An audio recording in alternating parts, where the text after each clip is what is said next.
Boska, maaf tadi saya di depan pintu loket saya nggak sempat ngambil video karena ternyata celana saya sobek. Ini sebetulnya belum ganti celana, mau cari toiletnya dulu deh. Pantesan dari tadi dingin-dingin. Nah, ini kayaknya ada toilet nih. Ganti celananya dulu lah. Dan akhirnya saya udah ganti celana nih ya. Celana saya baru. Untung bawa celana ganti. Jadi celana yang sobek nih. Nih lihat celana yang sobek. Tuh, pintu loket masuk, saya tuh di belakang ada cewek turis luar negeri dari Taiwan apa kalau nggak salah. Berarti turis Taiwan itu yang tadi putih-putih cantik itu ngeliat pantat saya. Wow. Jadi ya sudahlah, maaf ya celana, kamu robeknya sudah terlalu lebar sampai tadi pantat saya dingin-dingin. Jadi kamu tidak bisa saya gunakan lagi. Kamu pensiun ya, terpaksa nih. Toiletnya seperti ini kalau dari luar. Jadi di dalam ada 2 toilet dan di sebelah sini ada panggung untuk pertunjukan-pertunjukan yang biasa dilakukan di sini, dan di sebelah sananya ada tribun penonton. Untuk sebelah sininya ini udah kawasan wisata Goa Sunyaragi ya. Jadi di sini tuh ada macam-macam goa. Jadi ayo kita telusur juga di sebelah sana ya. Niat saya sebetulnya tuh survei untuk kontennya si Menirvian tuh, karena dia udah lumayan lama nggak nyapa Boska lagi ya. Sebelum kesini tadi saya ke bekas pemakaman khusus tentara-tentara Belanda di Cirebon, dan ternyata masih ada waktu. Ya udah, pas saya lewat depan Goa Sunyaragi ini, ya udahlah sekalian mampir ke sini. Dan untuk tiket masuknya Boska dikenakan biaya 15.000 untuk dewasa atau umum ya. Mahasiswa dan pelajar di bawah harga ini pasti ya. Jadi untuk totalnya saya keluar uang Rp17.000 ya. Belum termasuk makan dan minum dan jajan. Jadi ayo sekarang kita telusur aja ke bagian goa sebelah sini. Cuma satu hal yang saya tahu sebetulnya, yaitu infonya, mitosnya, salah satu goa di area Goa Sunyaragi ini bisa tembus ke Mekah ya. Dulu coba ke situ. Mungkin di balik tembok ini ada sesuatu yang menarik ataupun indah dipandang mata, atau bagaimana. Ternyata area ini ya, mudah-mudahan sih boleh ya, soalnya nggak ada tanda larangan. Saya ada di salah satu spot ya dari area wisata Goa Sunyaragi ini.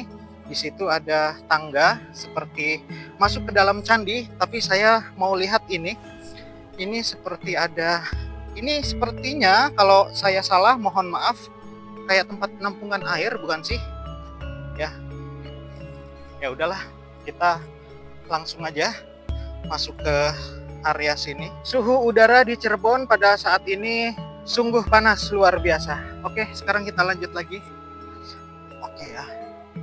Nah, Boska, di sebelah sini, setelah kita dari masuk pintu gapura tadi, sebelah kanan sini masih ada batu-batu karang ya. Di situ seperti ada pendopo, dan sebelah sini ada pekarangan yang luas juga. Ini trek untuk pengunjung ya. Saya kemana dulu ya? Kayaknya semua spot menarik. Kayaknya kesini dulu deh. Ini adalah Goa Erga Jumut. Apa tuh tulisannya ya? Goa Erga Jumut. Oke. Bentar saya coba pegang. Ini batu karang. Asli nih batu karangnya ya. Keren. Coba yang sebelah situ. Wow. Oke. Nah, di sini tulisannya Goa, tapi kok nggak ada pintu masuknya. Sebentar, coba saya cari pintu masuknya ya. Ternyata ada jalan lagi ke dalam, Boska. Oke, coba saya turun dulu ya. Saya muter dulu ke belakang. Soalnya kalau langsung lompat dari sana lumayan tinggi. Dan di sini juga sebetulnya sudah disediakan tangga sih untuk turun. Dan ini adalah seperti ruangan ya. 1, 2, 3. Wow. Sebelahnya ada lagi. Nah. Wow, apa ini? Ini tembusnya kemana ya? Aduh, bentar, saya bisa masuk nggak? Boleh percaya, boleh tidak. Tanpa saya sadari, Goa Arga Jumut inilah yang terdapat mitos tembus ke Mekah yang saya bilang di awal video. Mengundang imajinasi, terdapat 2 ruangan di dalamnya. Yang satu dinamai Mekah Madinah, satunya lagi ke Tiongkok alias negeri Cina. Konon, lorong-lorong itu diyakini bisa menghubungkan kedua wilayah tersebut. Tapi, mitos ini adalah simbol toleransi dan keilmuan. Mekah Madinah mengingatkan agar manusia tidak lupa untuk beribadah, sedangkan Tiongkok mengajak manusia untuk terus menuntut ilmu hingga ke negeri seberang. Tidak ada lorong untuk tembus kedua wilayah tersebut. Goa Arga Jumut ini seolah mengisyaratkan bahwa Cirebon diviralkan oleh kedua bangsa tersebut, Arab dan Cina, ketika masa itu. Karena tidak mau melupakan sejarah tersebut, akhirnya dibuatlah pintu untuk menuju kedua wilayah itu sebagai simbol untuk tidak melupakan sejarah Cirebon. Arga Jumut ini terdiri dari dua suku kata. Arga artinya sajian makanan dan Jumut artinya mengambil. Secara makna, Goa Arga Jumut ini berarti kita sebagai generasi penerus diharapkan dapat mengambil nasihat yang baik dan ilmu dari para orang tua. Ya, makanan yang dimaksud adalah makanan rohani untuk menjalani kehidupan kita di dunia ini. Bentar, berarti kalau benar saya tembus ke Mekah, saya harus syahadat dulu dong ya. Asyhadu. Masuk aja lah. Dan ini ada pintu masuk kecil banget ya. Nggak tahu badan saya bisa masuk apa enggak.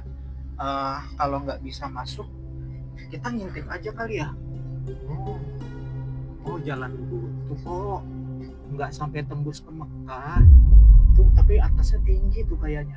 Aduh, saya nggak bawa senter lagi. Ya sudahlah ya, intinya gambaran untuk ruangan ini kayaknya cukup untuk satu orang ya.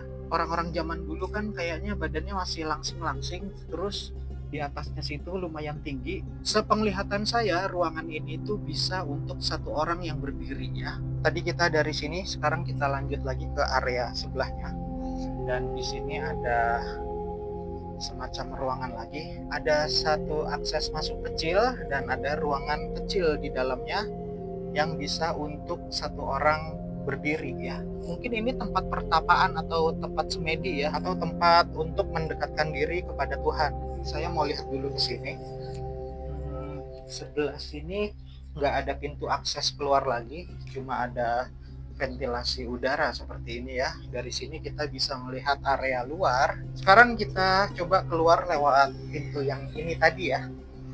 Nah, dari sini kita belok ke kanan, terus kita belok lagi ke kiri. Nah, akhirnya kita sampai di salah satu bagian goa yang lain. Dan sebelah sini ada tangga, dan ini di depan ada pendopoknya. Dan untuk di bagian bawah, mungkin dulunya di bawah ini, tebakan saya sih kolam ya. Dan ini pendopoknya. Kita masuk aja ke sini. Oke bosku, kita lanjutkan lagi perjalanan kita untuk telusur di bagian goa sebelah sini ya. Ini nanti kita cari tahu lah ini namanya goa apa. Oke, dari gerbang masuk tadi. Di sini ada ruangan-ruangan lagi yang kecil. Nanti kita coba naik ke atas itu jika diperbolehkan ya. Tapi kalau ada rambu larangan ya saya nggak naik. Dan sebelah sini ada semacam ruangan lagi ya. Di situ ada tulisan kamar Kaputren. Kamar itu ya kamar, Kaputren itu seperti putri ya kalau nggak salah ya. Jadi ini kamar-kamar para putri begitu. Saya jadi penasaran nih untuk telusur ke bagian sini. Mentok ya bosku ya sebelah sini ya. Dan di sini ada jendela, itu tempat tadi saya masuk. Ini kayaknya untuk aliran air deh nih. Dulunya nih airnya mengalir ke sini. Saluran pembuangan air, dan di situ nanti airnya akan terkumpul. Nah, coba kita lihat. Kayaknya iya deh. Soalnya di sini juga ada tuh kayak semacam got kecil gitu ya. Nah, tuh di sini. Nanti airnya akan terkumpul di situ. Coba kita lihat sebelah sininya. Nah, ada ruangan yang agak lebar di sini ya. Itu jendela yang tadi kita lihat tuh ya. Nah, di sini ada kayaknya ini dulu tempat tidur nggak sih? Boska yang tahu silahkan ketik di kolom komentar. Bener nggak ini dulunya semacam untuk tempat tidur ya? Atau bagaimana nih? Saya kurang tahu ya. Tapi di bawahnya situ ada jalan untuk keluar nih. Ini jalannya aksesnya kecil. Badan saya nggak muat. Bentar, itu kayak ada jalan lagi ke area bawah. Bentar ya, saya coba paksain masuk ya. Saya sudah berhasil masuk, dan sebelah sini ada tempat untuk keluar masuk lagi ya pada zaman itu. Saya penasaran di sini apa sih? Oh, di sini cuma ada ruangan kecil aja sih. Tapi ada tangga di situ. Jangan-jangan ini dulu tempat mandi apa ya? Oke, bosku, saya coba keluar lagi dari tempat masuk yang sama. Ini areanya betul-betul kecil. Tadi saya lihat di bagian sini ada tempat lagi ya, nih yang sebelah sini. Tapi saya nggak nemu untuk jalan masuk ke atasnya. Oke, pelan-pelan. Ya, sip. Oke, selamat saya. Tadi kan saya mau lihat ke bagian situ ya. Di sini ada ruangan lagi. Wow, ini kemana? Wih, bentar Boska. Kayaknya jalanan yang itu nanti tembusnya ada di sebelah sini nih. Feeling ya, kita coba ya. Oke, bentar. Saya harus atur napas juga. Wow, wow, wow, wow, wow, wow, wow, wow, wow. Di situ ada ruangan lagi yang ternyata nggak nyambung ke tempat yang tadi saya tunjuk. Dan dari sini udah kecium bau-bau lembab. Artinya ruangan itu adalah ruangan bawah tanah. Jujur dari sini saya mulai takut. Masuk nggak ya? Soalnya saya nggak bawa senter nih. Ngintip kali ya, coba ya. Kayaknya ada air di dalamnya. Wow. Wow, itu apa? Itu apa?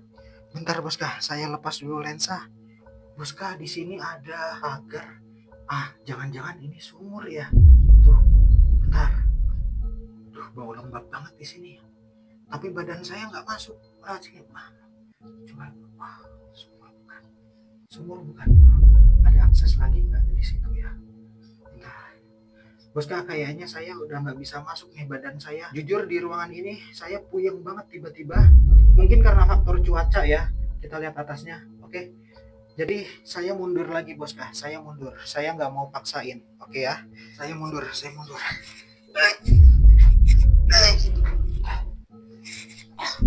Nggak, ini bukan gaib.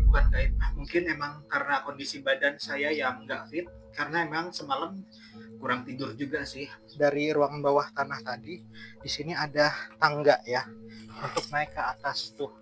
Nah, di sini ada tangga naiknya. Coba ya, kita naik. Wow. Pemandangannya bagus. Ini adalah bagian atas dari kayak semacam balai ini ya. Di situ ada tungku pembakaran sih kayaknya. Bentar, saya coba maju sedikit lagi.